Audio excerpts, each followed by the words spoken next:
এইকেইদিন বৰষুণ দি থকা দেখি আজি ভাবিলোঁ ক'ৰবাত চাহ খাব যাওঁ। চাহ খাবলৈ মোৰ চিয়াৰী কেইটাক লৈ পালোহি ইয়াৰ শিৱসাগৰৰ NH37 FCI গোদামৰ উপস্থিত থকা প্ৰগতি ৰেষ্টুৰেণ্ট চুইটছ এণ্ড বেকাৰী। ৰেষ্টুৰেণ্টৰ কিনাৰতে এয়া অহানা ইন, এটা ধুনীয়া হোমষ্টে।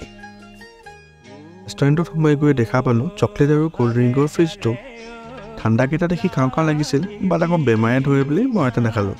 ইয়াতে ধুনীয়া ধুনীয়া মিঠাই আৰু বেকাৰী বিস্কুটবোৰ দেখি এফালৰ পৰা খাই যাব যেন লাগিছে। কেমেৰাটো ইফালে গৈ দেখোঁ যে মোৰ চিয়াৰী কেইটা আহি ৰাউণ্ড টেবুল কনফাৰেঞ্চ কৰিব বহি আছে। মই সিহঁতৰ লগত মিটিঙত যোগদান দিলোঁ। অকল মিটিং কৰিলেতো নহ'ব ন, মিটিঙত চাহ, চিঙৰা, কচুৰি আদিবোৰ মেণ্ডেটৰী নহয় জানো, নে কি কয় ৰাইজ? এয়া আমাৰ চাহবোৰ আহি পালেহি আৰু আমি গোটেইকেইটাই চাহত খোৱা মাৰিলোঁ। চাহকাপ কিন্তু সুন্দৰ আছিল দেই ৰাইজ। এয়া বৰুৱাদাই মোক ভ্লগছত এস্থেটিক ফুটেজ কেনেকৈ ল'ব লাগে তাৰ অলপ ট্ৰেইনিং দি আছিল আৰু কথা মতেই কাম ময়ো দিলে চেষ্টা ধুনীয়াকৈ কেমেৰাটো লৈ এস্থেটিক ফুটেজ উঠাবলৈ। আমাৰো চাহ খাই হোৱাত বিল দুটানে দেখা পালোঁ যে তাতে আইচক্ৰীমো আছে। তো আমাৰ মাজত তিনিটাই আইচক্ৰীম খোৱাত ব্যস্ত হ'লোঁ। কিন্তু আমাৰ বৰুৱাদা অলপ প্ৰ' প্লেয়াৰ, তেওঁ এইবোৰ আইচক্ৰীম চাইচক্ৰীম নাখায়, সেইকাৰণে চহী এটাকে খাই দিলে। চহী মানে পেকেটৰ পৰা কমেণ্টত জনাবচোন যি হিং পাইছে। বাহিৰতে আইচক্ৰীম খাই থাকোঁতে এই চহী খাই বৰুৱাদাই মোৰ আগৰ ভিডিঅ'ছবোৰৰ ওপৰত ৰিভিউ দি আছে, ময়ো মনে মনে শুনি আছোঁ। তো আজিলৈ আহিছোঁ ৰাইজ, নতুন এটা ভিডিঅ'ত লগ পাই আছোঁ। ভিডিঅ'টো যদি ভাল পাইছে then like, share and subscribe কৰি দিব।